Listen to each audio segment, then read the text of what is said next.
qui est l'ordonnateur principal,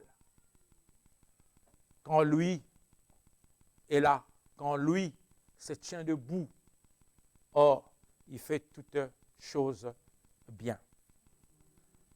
Franchement, j'expérimente un peu de choses bizarres.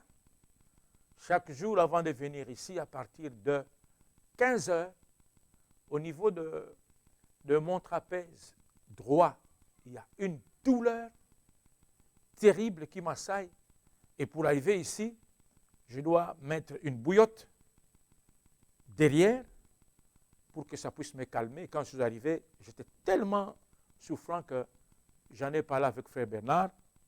Nous sommes descendus, nous avons prié, et voilà, je me sens de plus en plus mieux. Mais je pense que, bon, il se trompe aussi des cibles. Hein. Il se trompe des cibles et dit, mais toi, arrête. Bon, je sais que nous sommes vainqueurs en Jésus-Christ. Il n'y a pas de situation désespérée en Christ. Celui qui habite en nous est plus grand que le malin. Alors nous sommes vraiment dans la joie. Si nous sommes présents ici, je pense que nous devons toujours bien réaliser l'objectif qui nous amène ici. L'objectif est simple. Paul rappelle quelque chose à son assistant Timothée par rapport à la parole. Il lui dit ceci dans 2 Timothée 3, versets 16-17, il lui dit ceci. Toute écriture est inspirée de Dieu et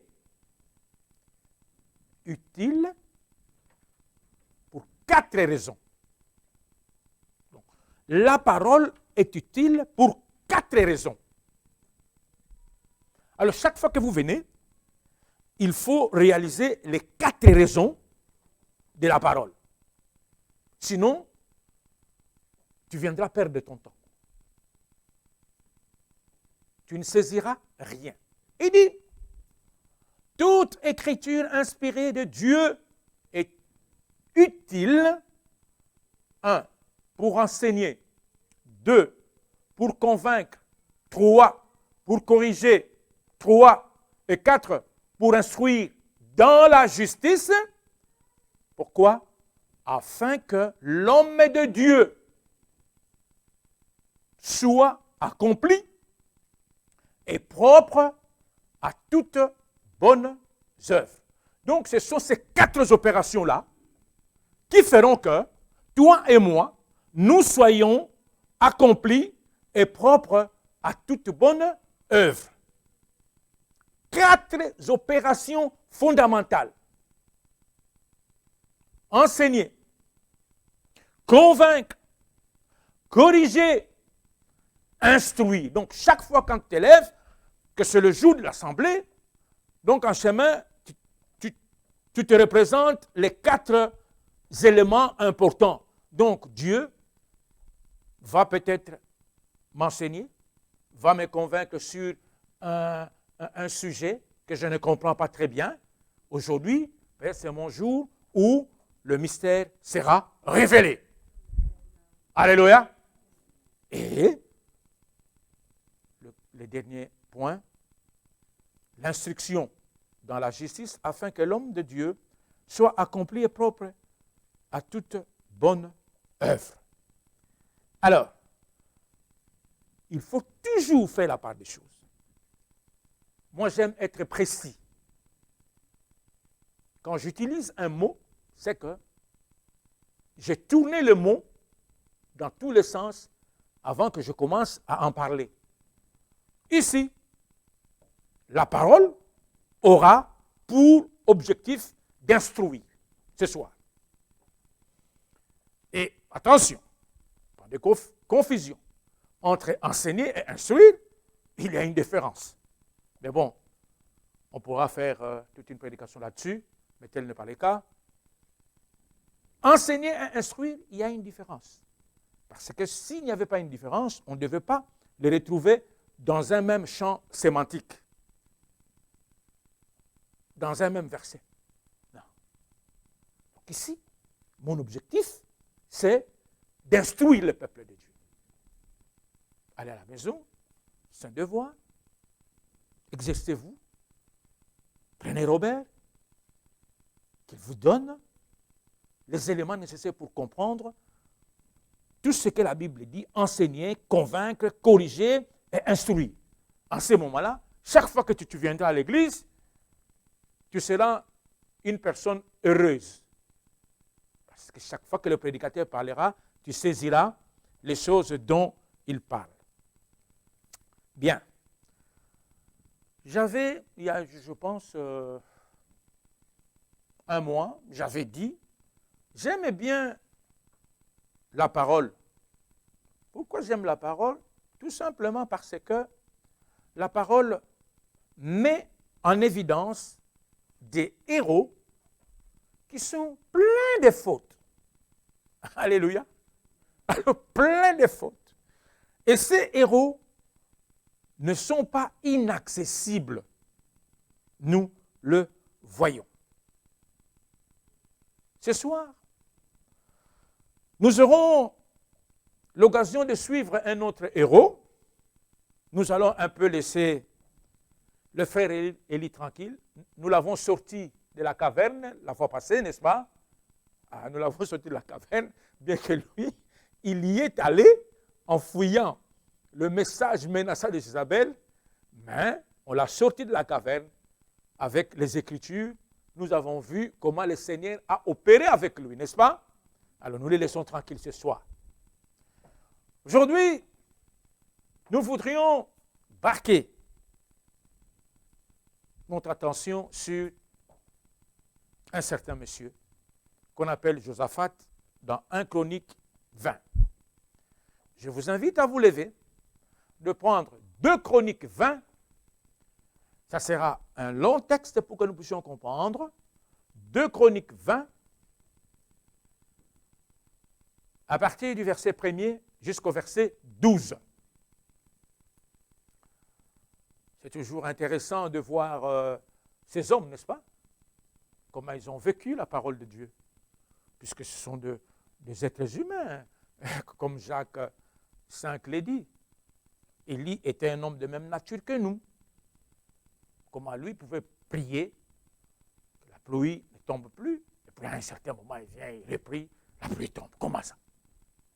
Il faut voir un peu comment ces gens se sont comportés par rapport à la parole. C'est ça qui compte.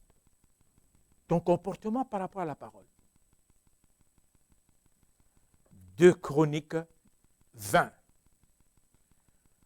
les 12 premiers versets. Attention. La lecture doit nous permettre de saisir le contexte de la situation. C'est pour cela que je vous demande toujours de lire ensemble. Vous allez regarder et les oreilles vont écouter. Et à cela, il y a une bénédiction. Lisons. Après cela, les fils de Moab et les fils d'Amnon, et avec eux des Maonites, marchèrent contre Josaphat pour lui faire la guerre. On vint en informer Josaphat en disant, une multitude nombreuse s'avance contre toi depuis l'autre côté de la mer, depuis la Syrie, et ils sont à Hatchachon Tamar, qui est en Guédi. Dans sa frayeur, Josaphat se disposa à chercher l'Éternel, et il publia un jeûne pour tout Juda. Juda s'assembla pour invoquer l'Éternel, et l'on vint de toutes les villes de Juda pour chercher l'Éternel. Josaphat se présenta au milieu de l'assemblée de Juda et de Jérusalem dans la maison de l'Éternel devant le nouveau parvis. Et il dit, Éternel Dieu notre Père, N'es-tu pas Dieu dans les cieux? Et n'est-ce pas toi qui domines sur tout le royaume des nations? N'est-ce pas toi qui as en main la force et la puissance et à qui nul ne peut résister? N'est-ce pas toi, ô notre Dieu, qui as chassé les habitants de ces pays devant ton peuple d'Israël et qui l'a donné pour toujours à la postérité d'Abraham qui t'aimait? Ils l'ont habité et ils t'y ont bâti un sanctuaire pour ton nom en disant: s'il nous survient quelque calamité, l'épée, le jugement, la peste ou la famine, nous nous présenterons devant cette maison et devant toi, car ton nom est dans cette maison. Nous crierons à toi du sein de notre détresse, et tu exauceras et tu sauveras.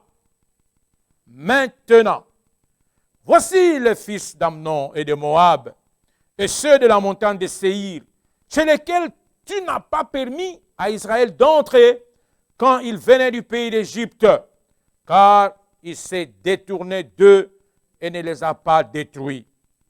Les voici qui nous récompensent en venant nous chasser de ton héritage dont tu nous as mis en possession.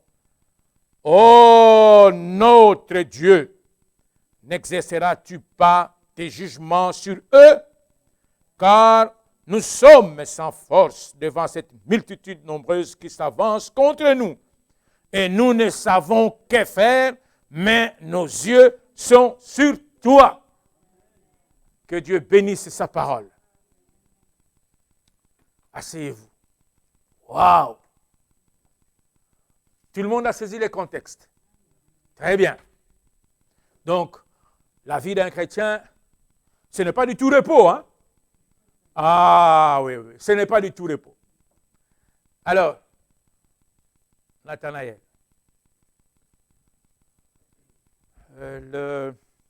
la parole de ce soir se trouve au verset 12. Nous ne savons que faire. Nous ne savons que faire. Nous avons lu ensemble, n'est-ce pas? Vous avez vu les descriptifs de la prière de notre frère Josaphat. Alléluia. Alors, devant ce qui se passe, il dit, nous, ô notre Dieu, n'exerceras-tu pas tes jugements sur eux, car nous sommes sans force devant cette multitude nombreuse qui s'avance contre nous. Et en plus de cela, nous ne savons que faire. Pas de force et nous ne savons que faire. Très bien. Avant d'aller plus loin, je pense qu'il serait important que nous puissions un peu parler de Josaphat. Une brève bibliographie de Josaphat pour qu'on voit cet homme qui prie comme ça, un roi qui prie, et quand il prie, il est au désarroi. Nous ne sommes sans force et nous ne savons que faire. Que faire? Et la fin? Mais nos yeux sont sur toi. Hein? Chef, quand ça gronde là, les yeux sont où? Les yeux sont où? Ah, ce sont des questions que nous devons nous poser puisque nous sommes dans la marche. Hein? On doit traverser le Jourdain. Après, bon, de l'autre côté, prendre possession, quoi. Alors maintenant, en route, quand on est en train de marcher, arrive quelque chose chaque fois, dans chaque campement. Quand il va survenir un problème, nos yeux sont tournés où? Souvenez-vous. Gardez les yeux fixés sur Jésus. Et alors, il faut le voir. Il faut le voir. Il y a des gens qui cherchent pour le plaisir de chercher, mais ils ne savent pas ce qu'ils sont en train de chercher. Tu dois d'abord savoir ce que tu es en train de chercher. Et cela va te permettre de redoubler tes stratégies pour pouvoir y arriver. Nos yeux sont fixés sur toi. Josaphat. Son nom signifie Dieu juge ou Dieu a jugé. Il fut le 4e souverain du royaume de Juda pendant 25 ans. Alors, voici ce que la parole dit de lui. Nous allons faire cette biographie dans la parole. Voici ce que la parole dit de lui. 1 Roi 22. Je vous attends. 1 Roi 22. Versets 41 à 43. Nous sommes en train de parler de Josaphat, sa biographie. Voici ce que la parole dit de lui dans 1 Roi 22, versets 41 et 43. Je lis. Josaphat, roi de Juda. La Bible nous dit qu'il était fils d'Assa, régnant sur Juda la 4e année d'Akab, roi d'Israël. 42. Josaphat avait 35 ans lorsqu'il devient roi. Et il régna 25 ans à Jérusalem. Le nom de sa maman, sa mère s'appelait Azouba, fille de Shilshi. Il marcha dans toute la voie d'Asa son père et ne s'en détourna point, faisant ce qui est droit aux yeux de l'Éternel. Alléluia. 2 Chroniques 17.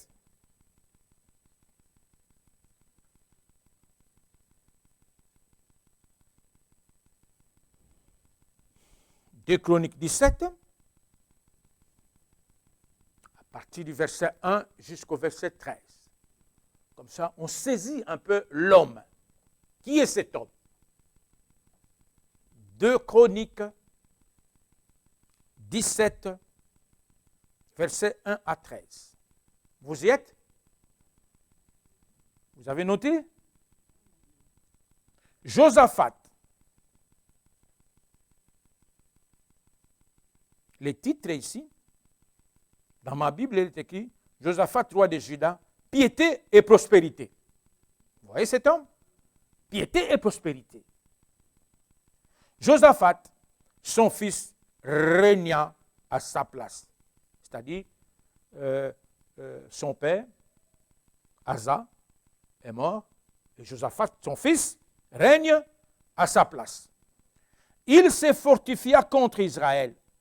Il mit, suivez bien, il mit de troupes dans toutes les îles fortes de Juda et des garnisons dans le pays de Juda et dans les villes d'Éphraïm dont Asa, son père, s'était emparé.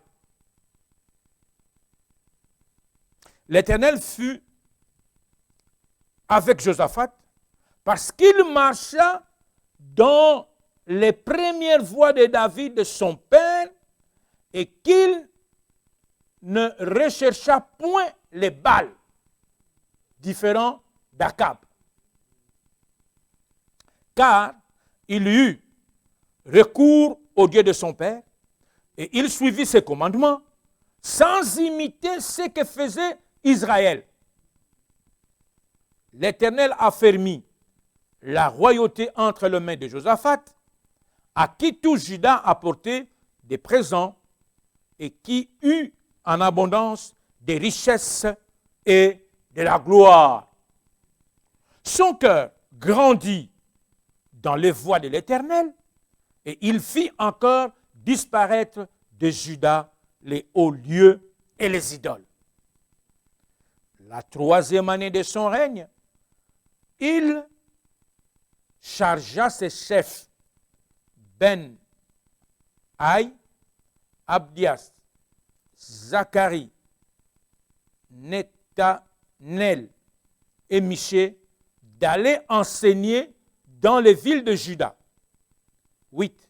Il envoya avec eux les Lévites chez Maéja, Netania, Zébadia, Azaël, chez Miramoth, Jonathan, Adonija, Tobija et Tob-Adonija, Lévites, et les sacrificateurs Elishama et Joram. Ils enseignèrent dans Juda, ayant avec eux les livres de la loi de l'Éternel. Ils parcoururent toutes les villes de Juda et ils enseignèrent parmi le peuple. 10. Le résultat, la terreur de l'Éternel s'empara de tous les royaumes de pays qui environnaient Juda et qu'ils ne firent point la guerre à Josaphat. Les Philistins apportèrent à Josaphat de présents et un tribut en argent, et les Arabes lui amenèrent aussi du bétail, 7700 béliers et 7700 boucs. 12. Josaphat s'élevait au plus haut degré de grandeur. Il bâtit en Juda des châteaux et des villes pour servir de magasins. Alléluia. Ça, c'est toujours Josaphat.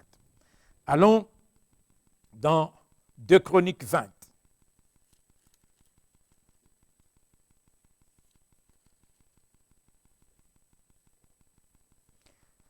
Deux Chroniques 20, versets 31 à 33.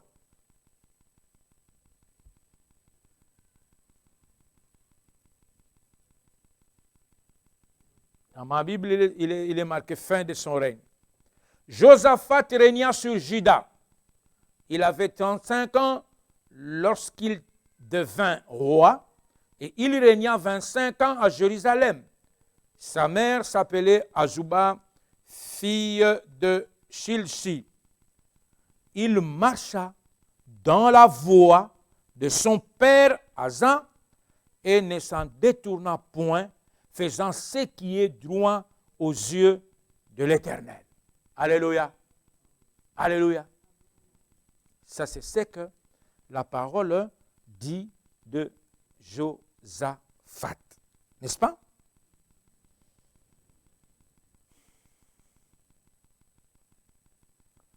Je vois bien que il est présenté comme un type là, nickel. Hein? Un homme aimant Dieu, hein? Un homme sage, un homme intelligent, un homme entreprenant. Vous avez vu, nous avons lu ce qu'il a fait, n'est-ce pas? Alléluia. Ça, c'est Josaphat. Et vous avez vu sa gloire. Hein? Et même les royaumes environnants prenaient peur. Ils venaient même le corrompre avec des présents. Comme ça, on est en paix. Hein? Josaphat, il ne faut pas nous attaquer parce qu'il avait des garnisons. Hein? On a lu ça. Des garnisons à gauche, à droite. Très bien. Et son règne nous est présenté comme généralement positif. N'est-ce pas? Après ce que nous venons de lire. Hein? Nous sommes d'accord? Mais mon frère, ma soeur, ne te trompe pas. quand nous fouillons un peu, quand nous fouillons un peu plus loin, restez dedans, nous allons quand même l'attraper avec des histoires. Nous allons quand même l'attraper avec des histoires. C'est là pour dire que l'homme spirituel n'est pas un esprit. Je le répète encore. L'homme spirituel n'est pas un esprit, ni un robot.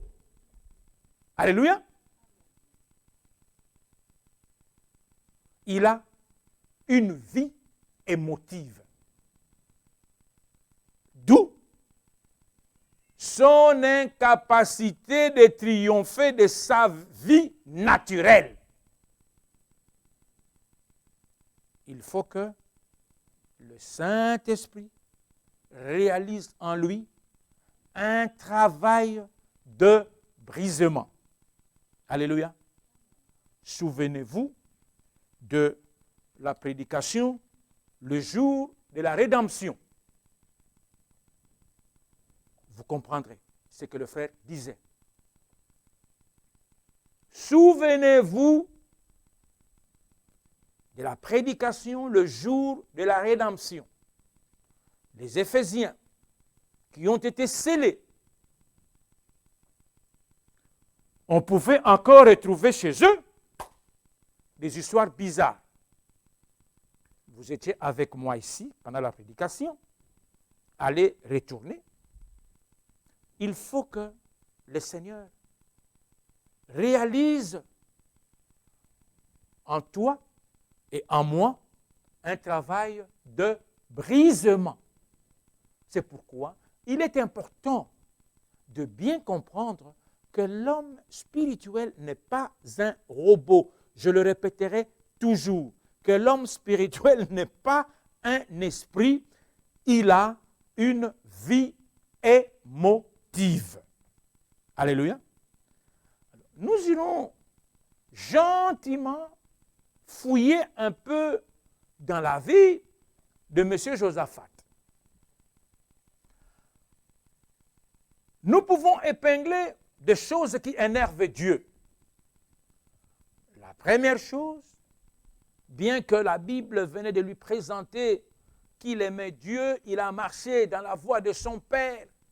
Il a même envoyé des sacrificateurs de Lévites pour aller enseigner dans tout Juda la parole de Dieu. Donc, nous voyons jusqu'à quel point que l'homme était spirituel, n'est-ce pas? Très bien. Première chose que nous pouvons épingler, son alliance avec Akab. Alléluia. Son alliance avec Akab. C'est un problème. Il s'est allié par mariage avec la maison d'Akab, ce monsieur. Et quand il fait cela, Dieu n'aime pas ce genre de choses. Il ne s'arrête pas là.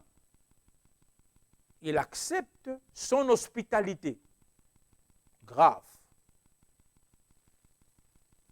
Deuxième point, il s'engage ensuite à seconder Akab dans une expédition punitive contre Ramoth en Galade. Alléluia. Toujours des associations. Frères et sœurs, nous sommes davantage en danger quand tout va bien que tout va mal. 2 Chroniques 18. Ce que je viens de dire, on va les justifier. Frères et sœurs, nous sommes davantage en danger quand tout va bien que tout va mal. 2 Chroniques 18. Lisons un peu les 3 premiers versets. Qu'est-ce que nous voyons? Josaphat eut en abondance des richesses et de la gloire. Et il s'allia par mariage avec Akab. Au bout de quelques années, il descendit auprès d'Akab à Samarie. Et Akab tua pour lui et pour le peuple qui était avec lui un grand nombre de brebis et de bœufs.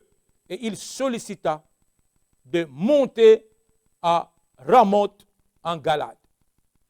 Akab, roi d'Israël, dit à Josaphat, roi de Juda, veux-tu venir avec moi à Ramoth en Galade?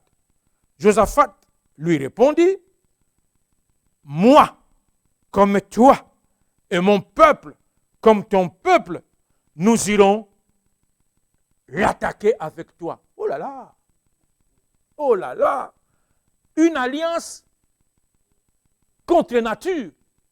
Parce qu'ici, on l'a présenté comme quelqu'un qui aimait Dieu. Quelqu'un qui se battait pour faire disparaître les hauts lieux. Par contre, chez Akab en Israël, c'est l'ambiance tous les jours. La fiesta tous les jours. On danse. Là, tous les jours, il y a des virées. Tous les jours, il y a des virées. Alors, monsieur s'allie avec Akab.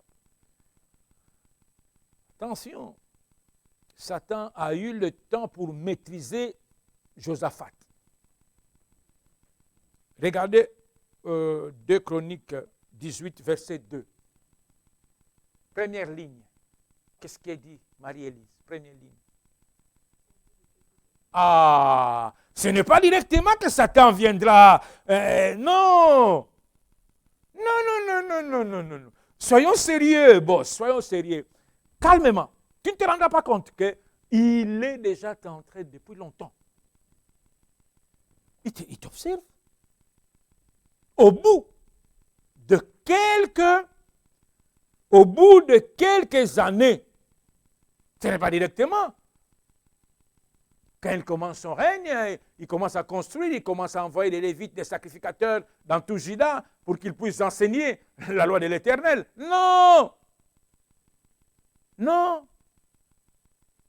Il a anesthésié en le poussant à raisonner dans le sens complaisant du monde, en disant, moi, comme toi, mon peuple et ton peuple, nous irons attaquer Ramoth en Galade. Et, depuis quand?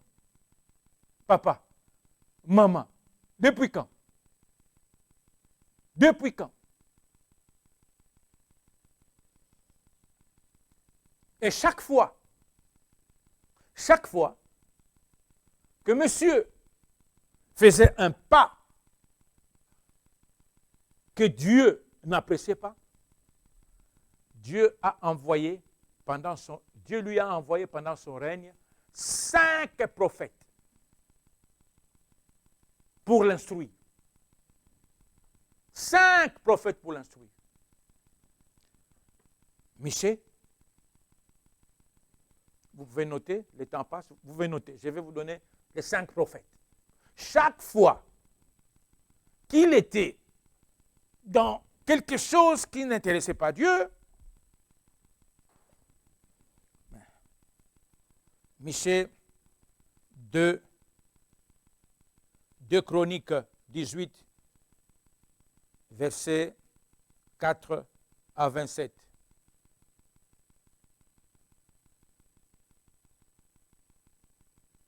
Jéhu, 2 Chroniques 19, 2. Là, je vais lire le cas de Jéhu. Je vais lire parce que c'est court. Dans ma Bible, il est écrit l'alliance de Josaphat avec Akab blâmée par le prophète Jéhu. Ça va? Dieu lui a envoyé toujours. Il est écrit Josaphat, roi de Juda, revint en paix dans sa maison à Jérusalem. Jéhu, fils de Hanani, le prophète, alla au-devant de lui et il dit au roi Josaphat, doit-on secourir les méchants et aimes-tu ceux qui haïssent l'Éternel? À cause de cela, l'Éternel est irrité contre toi. Alléluia. Alléluia. Dieu a envoyé toujours un prophète pour l'instruire par rapport à son mal. Alléluia. Donc je vous ai donné Michée, Jéhu, 2 Chroniques 19, 2. Il y a Zachaziel, Jacaziel, je pense.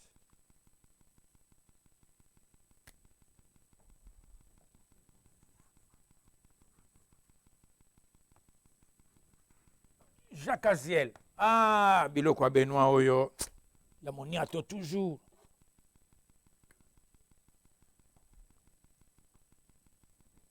Jacaziel, oui, c'est dans 2 Chroniques 20, versets 14 à 17. Eliezer, 2 Chroniques 20, verset 37.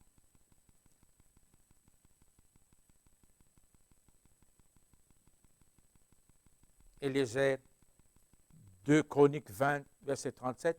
Enfin, Élisée, 2 Rois 3. 2 Rois 3, verset 11 à 14. Ça va? Comme ça, nous comprenons bien l'homme Josaphat. C'est vrai qu'il aimait Dieu, mais puisqu'il avait aussi une vie émotive, vous avez vu quels sont les éléments qui peuvent ternir un peu son tableau.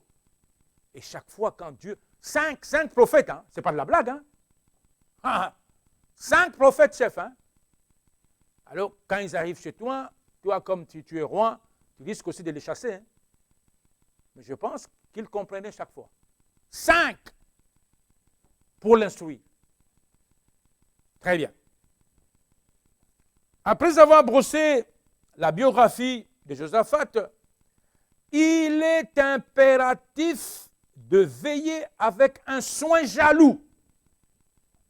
Je dis bien un soin jaloux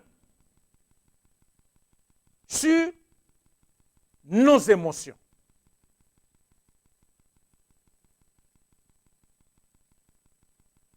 Un soin jaloux à l'autosuffisance. Tu vois, quand il est devenu riche, il est en paix, l'autosuffisance, quoi. Bon, on devient un peu insouciant, quoi. Ça va, ça marche. Je suis en paix, personne ne viendra m'attaquer. Ça va? Allez, on se laisse aller. Très bien. Il est impératif de veiller avec un soin jaloux à la confiance en soi, dangereux. Nous sommes responsables devant Dieu d'agir selon ses principes. Alléluia. Nous sommes responsables. Quand on est là, il ne faut pas commencer à dire, mais Seigneur, c'est l'autre. Et sœur Suzanne, quand ça va barder, hein, quand tu seras au creux de la vague, commence par dire, mais non, c'est frère Albert. Non, non, non, non, non, non, non, non, non, non, non. Non, non, non, non. Nous sommes responsables devant Dieu d'agir selon ses principes. Amen. Après ce tableau, maintenant, nous pouvons aborder notre sujet. Ça va? Nous ne savons... Nat, le sujet c'est quoi? Très bien. Nous ne savons que faire. On a vu un peu tous les éléments qui composaient le tableau. Comme ça nous donne une vision claire. Nous ne savons que faire. 2 Chroniques 20, tous ces chapitres-là, présentent la mise à l'épreuve de la foi de Josaphat. Tous les chapitres. Et comment? Pour moi, ce chapitre-là nous apprend comment résoudre un problème. Rentrez chez vous, réalisez ça calmement. Vous comprendrez peut-être ce que je suis en train de dire. par rapport à l'épreuve dont j'ai entendu, maintenant je vois, le prophète parle de Job dans son épreuve. Il dit, paragraphe 45, il dit, mais il en était arrivé à appeler cela ici être tenté par le Seigneur. Mais j'aimerais utiliser l'expression être testé par le Seigneur. En vérité, chaque fils qui vient à Dieu doit être premièrement testé. Testé, éprouvé et formé. Alléluia. Il utilise 3 verbes. Tester, éprouver, former. Comme j'avais dit, quand nous traversons la vallée des Baca, là, quand Dieu vient nous sortir, on se souvient toujours. C'est là où notre foi grandit un peu. Parce que quand nous regardons dans les rétroviseurs, nous nous disons, oh là là, c'était quand même chaud. C'était très chaud, mais voilà, je suis quand même debout. Très bien. Et alors, si l'épreuve devient difficile et que nous pensions qu'elle est trop difficile et que nous n'écoutions pas, que nous n'en tenions pas compte, alors il dit que nous devenons un enfant illégitime et non un enfant de Dieu. Car il n'y a rien qui puisse séparer de son parent un véritable enfant de Dieu, né de nouveau. Voyez-vous, parce qu'il est une partie de lui. Vous ne pouvez pas plus régner cela que vous régnez vous-même. Voyez-vous, vous avez eu l'expérience, vous avez été formé et testé. Je disais, 2 Chroniques 20 nous présente la mise à l'épreuve de la foi de Josaphat. 2 Chroniques 20, les 2 premiers versets. Je veux lire. Nous ne savons que faire et nous sommes sans force. Mais nos yeux sont fixés sur toi. Alléluia. Après cela quoi? Hein? Après cela quoi? C'est qu'il y a eu quelque chose là-bas, en haut. Quoi? Ah. Après cela, veut dire, peu de temps après l'aventure désastreuse à Ramoth en Galade, au chapitre 18. Ça va? Vous remontez au chapitre 18, quand il termine, maintenant, on vient nous dire, après cela, après cette aventure-là, les fils d'Amnon et avec ceux de Maonite marchèrent contre Josaphat pour lui faire la guerre. Alléluia. Verset 2. Qu'est-ce qui est dit? Marie-Élie, s'il te plaît, comme tu es devant moi. Qu'est-ce qui est dit? Ah.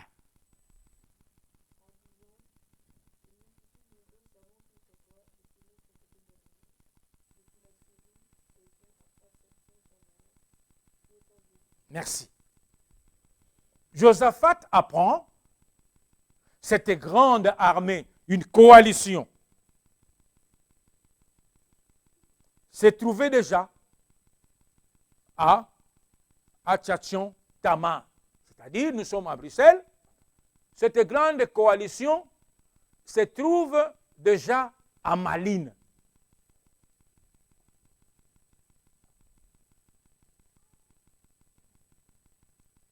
Verset 3. Verset 3.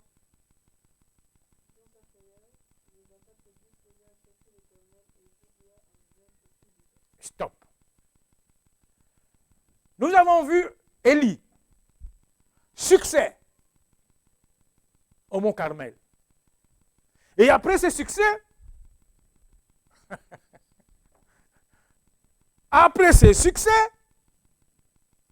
Josaphat trinque. Non, non, non. Et Élie trinque. Je sauve ma vie. Alléluia. Ici aussi, après cette aventure désastreuse, hein, à Ramonte en Galate, au chapitre 18, une coalition se forme pour venir attaquer Josaphat. Au verset 3, on nous donne la réaction de Josaphat. Élie, la réaction devant le message, quand il avait identifié le danger, il a pris peur. Et Josaphat ici, devant la situation dont on vient de lui parler, réaction émotionnelle, la vie affective, il faut bien saisir ça. Hein? Bien saisir ça. L'homme spirituel n'est pas un esprit. Alléluia. Ni un robot. Il a une vie affective. Alors, il apprend la nouvelle. La Bible nous dit, dans sa frayeur, grande crainte passagère, causée par un danger véritable. Alléluia. Un danger véritable. La guerre est là. Alors que nous venons de lire, il y avait la paix en Juda.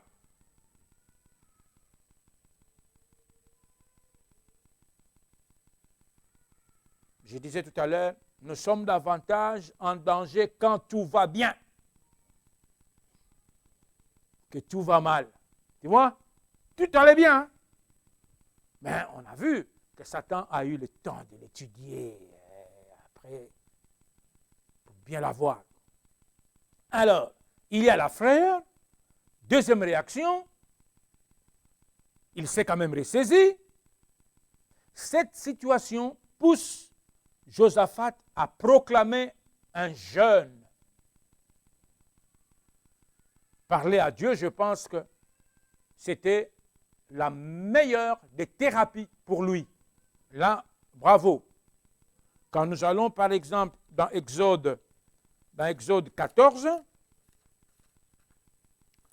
dans Exode 14, nous voyons les enfants d'Israël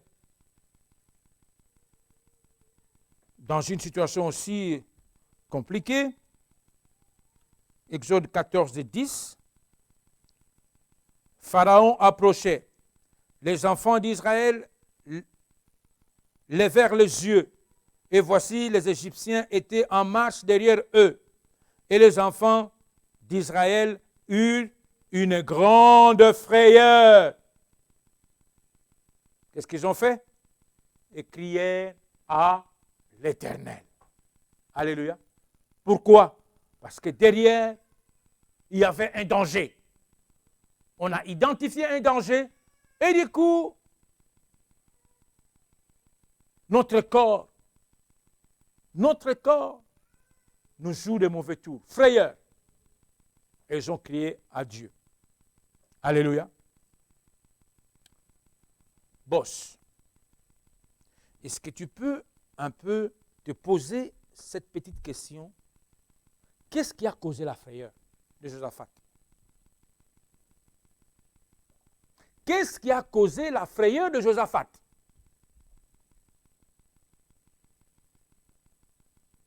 J'ai identifié 3 raisons. Ces soldats, première raison, ces soldats sont éparpillés dans le pays. La coalition est à quelques kilomètres de Jérusalem. Alléluia. Chef, au moment où on t'annonce la nouvelle, ils ne sont pas à Eupen, hein, mais ils sont à Malines. Première raison. Deuxième raison, psychologique, du point de vue psychologique, la coalition avait un avantage sur lui. Parce qu'il y a trois armées qui se sont coalisées. Donc, ils se sont préparés. Ce n'est pas au hasard qu'ils viennent. Non, non, non, non, non, non. Ils se sont mis d'accord. Toi, tu vas occuper tel plan, tel plan. Donc, et ils ont déjà des cartes. Comment ils vont attaquer. Donc, du point de vue psychologique, la coalition avait un avantage plutôt sur lui. Puisque lui, ses militaires sont éparpillés dans 2 Chroniques 17.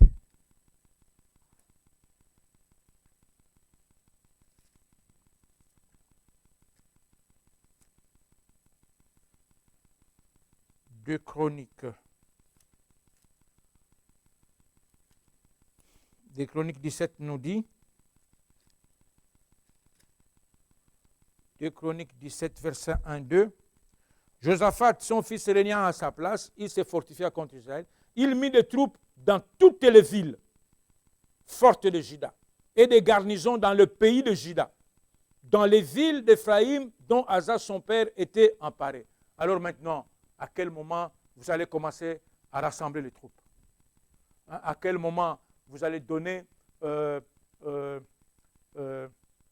général des corps d'armée pour chaque force? Voilà, ici nous avons un problème. Donc, c'est trop tard. Alléluia. Troisième raison, il n'avait plus la possibilité d'anticiper une solution. Il ne lui reste plus qu'à s'adresser à Dieu. Alléluia. Donc, c'est la prière que nous avons lue dans 2 Chroniques 20, à partir du verset 3 jusqu'au verset 12, là où il dira, nous ne savons que faire. Nous sommes sans force, mais nos yeux sont fixés sur toi. Alléluia. Donc, les trois raisons apparentes là, en tout cas, ça devait seulement lui créer une fer dans le cœur. Il dit, aïe, aïe, aïe. Le temps de rassembler mes troupes, alors qu'eux, ils sont déjà à Malines, et alors nous serons massacrés. Plus de solution, alors il faut prier. Conclusion de sa prière, au verset 12, nous sommes sans force et nous ne savons que faire, mais nos yeux sont sur toi. Alléluia. C'est comme si il avait capitulé. Mais ici, moi je pense que Josaphat est sincère. Il est surpris, il y a un effet de surprise. Avec les trois raisons que nous venons d'évoquer, franchement, pour s'en sortir, c'est difficile. Mais moi je pense qu'ici Josaphat est sincère, honnête, franc. Il évalue très bien la situation. Au lieu de commencer à masquer. Il a très bien évalué la situation. Mais ce que je veux vous dire, attirer plutôt votre attention, notre attitude devant un problème est notre véritable ennemi. Quelle attitude j'adopte devant un problème? Lui, il est effrayé, ok, mais il ne se laisse pas abattre. Il dit, allez, venez, nous allons chercher l'Éternel. Verset 5. Verset 5. Qu'est-ce que nous lisons? 2 Chroniques 20, verset 5. Qu'est-ce que nous lisons? Josaphat se présenta au milieu de l'assemblée de Juda et de Jérusalem dans la maison de l'Éternel devant le nouveau parvis. Ce qui est frappant, mon frère, ma soeur, c'est le fait que la prière se passe en public. Alors, mettons-nous un peu à la place de ces ministres, de ces généraux, un roi, devant une gravité dans le pays, au lieu de convoquer un conseil de guerre en privé, comme ça, nous allons nous réunir, trouver des solutions. Mais non, le roi prie en public. C'est frappant.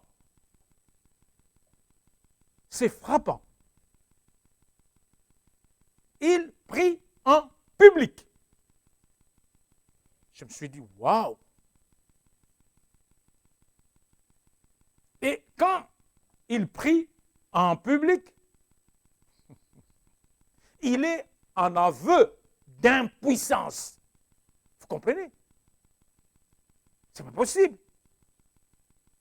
Il y a des généraux, il y a des ministres dans le royaume. Des sacrificateurs, des lévites. Mais on fait quoi quand le roi lui-même fait un aveu d'impuissance? Verset 6. Il glorifie Dieu pour sa puissance souveraine. Au verset 7 et 8, il rappelle la grâce de Dieu qui donna à la postérité d'Abraham à la fois le pays et les sanctuaires. Au verset 9, Josaphat rappelle à l'Éternel sa promesse de les délivrer s'il les cherchait en se plaçant devant le temple qui est sa maison. Alléluia. Versets 10 à 12, sa prière s'achève en mentionnant leurs besoins immédiats. Mais nous pouvons remarquer ceci. Juda était assailli par les mêmes nations qu'ils avaient eux-mêmes épargnées en route du pays d'Égypte pour se rendre en Canaan. À présent, ils avaient besoin de l'aide de l'Éternel pour les délivrer de leurs assaillants ingrats. Nécessairement, nous sommes sans force devant cette multitude nombreuse et nous savons que faire. Non, vous savez, que faire? Ce qui vous reste, c'est de parler à l'Éternel. Alléluia. C'est ça qu'ils ont fait. Ils ont parlé à l'Éternel. Mon frère, ma soeur, prête-moi ton attention, écoute-moi bien. Nous ne devons pas nous laisser intimider par le danger. Alléluia. Nous ne devons pas nous laisser intimider par les dangers qui nous guettent dans l'ombre. Qu'est-ce qu'il faut faire? Mais il faut voir le danger tel qu'il est et reconnaître notre impuissance à y faire face et nous tourner vers Dieu.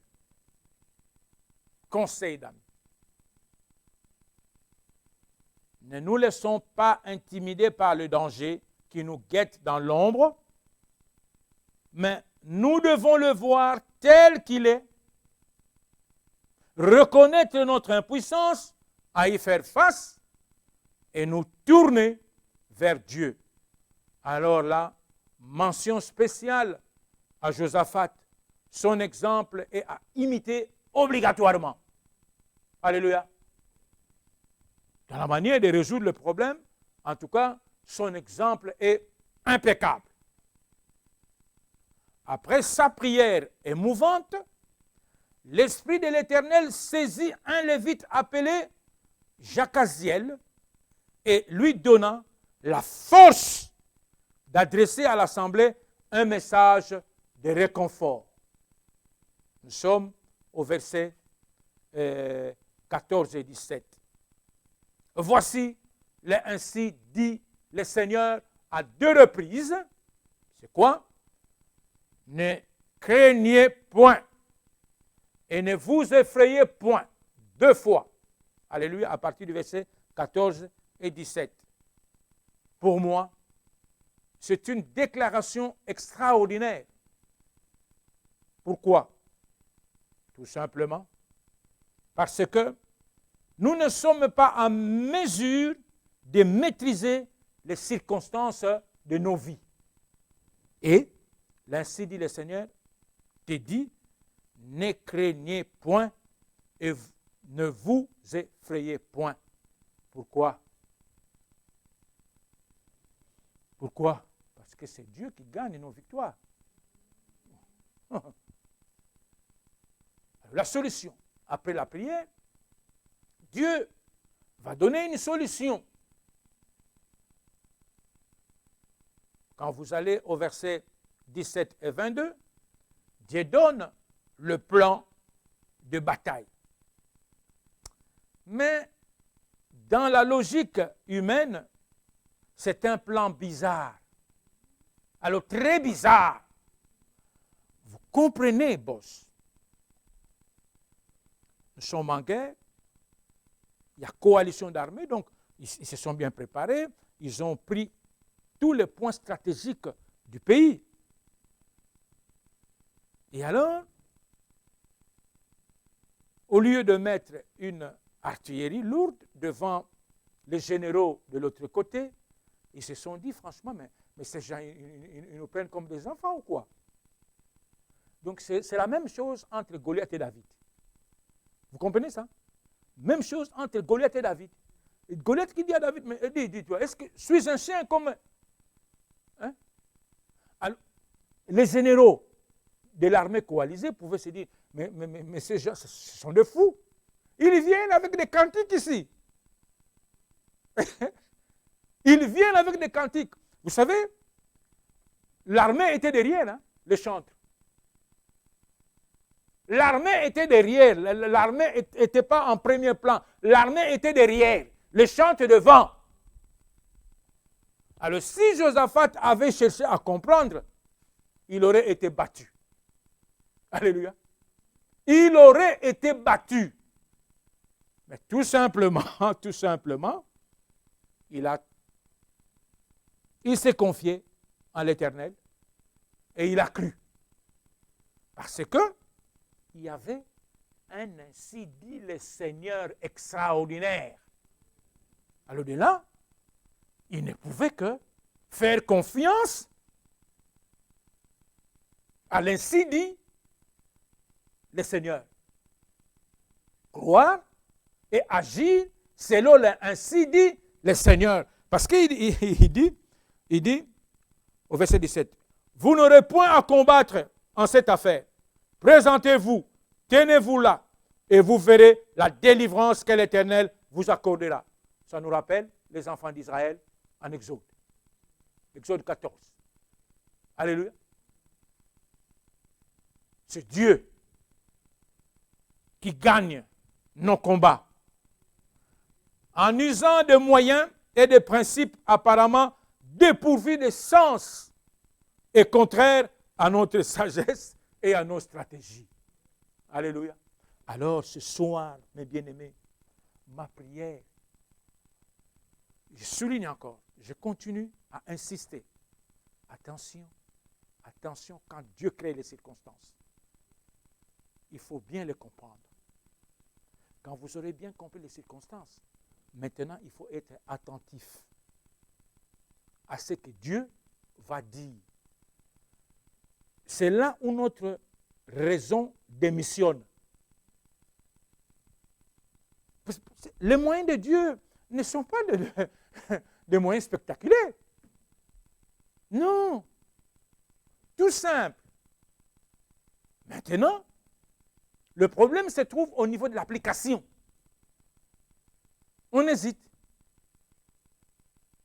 Ben, en pleine guerre, vous allez commencer à chanter. Vous êtes de la chair à canon alors. Vous allez commencer à chanter.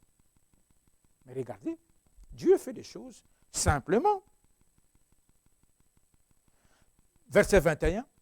Puis d'accord avec le peuple, il nomma des chantres qui, revêtus d'ornements sacrés, et marchant devant la... Voyez-vous? Marchant devant l'armée. L'armée derrière. Et le plan de Dieu, hein? Compliqué, hein? N'est-ce pas, mes frères et sœurs? Mais c'est comme ça que ça doit marcher. Ça doit marcher comme ça. L'armée derrière. Ceux qui ont choisi pour métier l'armée. Pour défendre le pays. Non, derrière. Les chantres. Mais les chantres, c'est à l'église pour louer Dieu.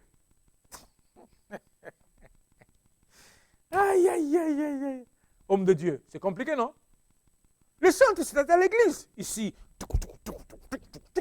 pas au front.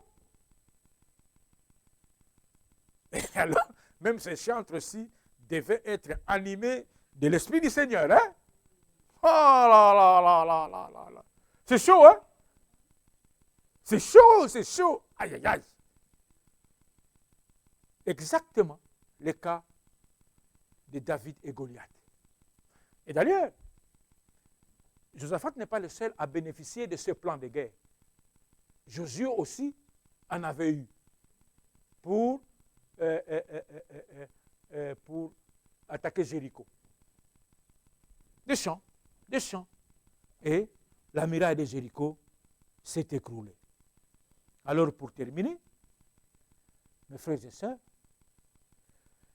nous sommes appelés à croire ce que Dieu dit. Même si c'est saugrenu. Mais s'il l'a dit, nous devons tout simplement le louer. Et ensuite, nous devons tout simplement le regarder agir. Alors ici, nous voyons dans son agir